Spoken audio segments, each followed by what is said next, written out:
last year, one of the tasks that students had to do was to go up to the top of the O2 and interview some industry professionals at the top of the O2. To interview the communications director of the O2 and someone from George Johnson at the top.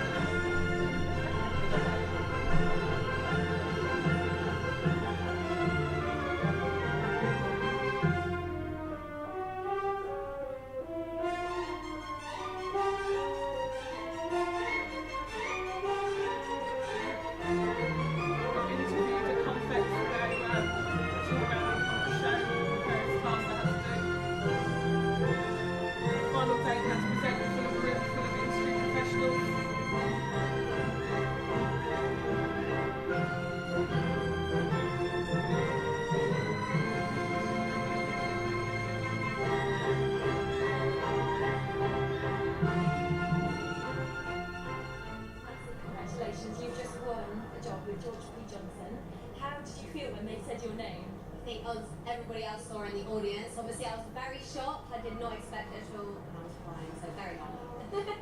What are you most looking forward to when you first start working there? I think the main thing is just getting to know the team. The guys that I've met over the last couple of days, Kevin, Gareth, Emily, they've all been great, so what do you think you did over the past 3 days that really made you stand out and made them think she's the one? I think I was just really enthusiastic and motivated throughout every task. Not necessarily been suited to me, but I just tried to show my best abilities and just be me. Yeah. And how are you feeling now? Relieved? Amazing. It feels like a dream. I don't really know what to do with myself, but yeah. It was a tough call. James and Mike shone through the competition from day one. It's been a 3-day competition. So from the first interview, the 4-minute speed interview, to the final 1-hour interview today, they shone through. The presentations today were very, very good. Like, it sounds like they had their eye on you from day one. What do you think you did to impress them? I don't know, I was just trying to be more enthusiastic as I can. I first met this guys on Tuesday and we got off to a great start. We had a good conversation when we first met. And yeah, obviously it's like since that from there. And yeah, it's a good result. It's a great result. James, probably you weren't expecting that. How are you feeling right now? Feeling brilliant. The weight is finally lifted. We've been doing this for 3 days now. It's been great fun.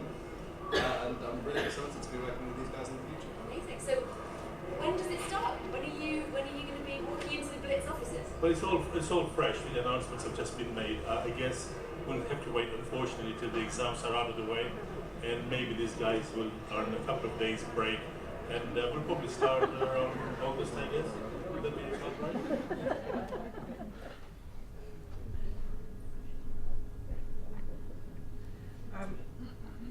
So that's what the event is all about.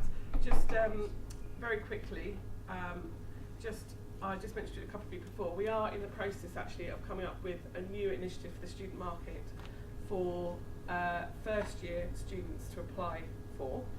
It's still in the very early stages and we're going to be announcing it in the next few weeks. But basically what we're looking for in the market at the moment, where we're going to start looking, is we're looking for 20 companies to give £1,000 so that we can sponsor a student to pay for their second and third year tuition fees. Is what we're looking for. So we're going to put it out there, and there's a bit more to it, which I can explain anyone that wants to come and see me. But it's called the Event Scholarship Program. Trying to think about it. Event Scholarship Program. And the students, whoever wins, will have to give something back. They'll have a blog. Everyone can follow them. They'll hopefully get to work part of the time during holidays in the companies that have sponsored them as well. But anyone that wants to see me about that after, I'll be here for a couple of hours and then I'm shooting off. And anyone that wants a poster, as I said, come and see me as well. That's it. Any questions?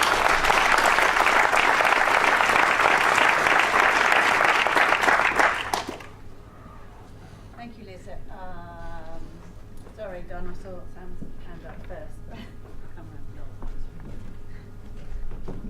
Hi Liz, Sam Allen. We haven't met, but I used to also be a recruitment consultant.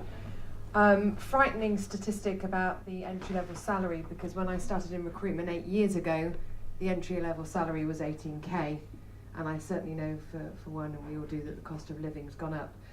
The second stat, okay, which is really frightening, I'm sure, that 2 out of 2,000 jobs, what a shocker. As a consultant to the industry and well respected, what are ESP doing in terms of talking to your clients to tell them the value of the events management courses and students and their qualifications? When we get jobs in that are where they're looking for a year plus experience, I have to say we don't get lots of complete graduate jobs because they kind of don't need to use an agency for that in general. But when we get jobs that are a year, 2 years, we try and feed the event graduates. And to be honest, you know, the ones I know the best are the ones from the Eventice. So I always really try and push the Eventice people because I've seen them in action, so I know how good they are. So normally they wouldn't look at people that have freshly graduated for 1 year plus experience jobs, but when I've met them and they tend to have a year's experience when they go on to the Eventice. Not always. We try and push those people, but you know, the Eventice is for that basically, to try and push that, you know, the education and the quality of candidates. But I have to get the backing from the universities because I can't do it all myself. So you guys have to make sure your students apply so we get the best people, and then the industry will see by the quality of candidates come out there, and we follow their progress as well once they've got jobs. So, you know, I can only do so much. The rest of it's up to you guys. Don, do you want to do it without it? Also on salary, can you compare event with tourism and hospitality, entry salaries? About the same actually. In fact, sometimes less. Probably sometimes in hotels, etc. It's quite often about 15 grand, to be honest. Yeah, and the hospitality industry is worse paid than the events industry. It occurs to me that this is a problem internationally, and the dropout rate within 5 years or so is miserable everywhere. People just can't live on that, and they get out. They can't, but you know, as I said, people don't do this job for But they you know, can't the money. live on that, so they must get out. Well, they find a way because you know we have thousands and thousands of candidates, and you just got to get out there and get the best that you can, and work your way up, improve yourself, and the salaries go up. But yeah, no, it's not the best paid job. I mean, corporates pay a bit more, but in general, it's a low paid industry. But as I said, we do a salary survey every year, and we always ask people why they leave, and we also ask people when they come and see us, and they hardly ever say money. Yes, Rory. Roger Thomas, Leeds Met. Has anyone ever asked you for a job at any level for somebody who's a member of a professional association? So the figure for that would be no. Okay. I haven't, but you know, if you're part of those associations, it's a fantastic networking opportunity for you to find your own job. Right, lunch is awaiting, because it is a short lunch break today, so next session is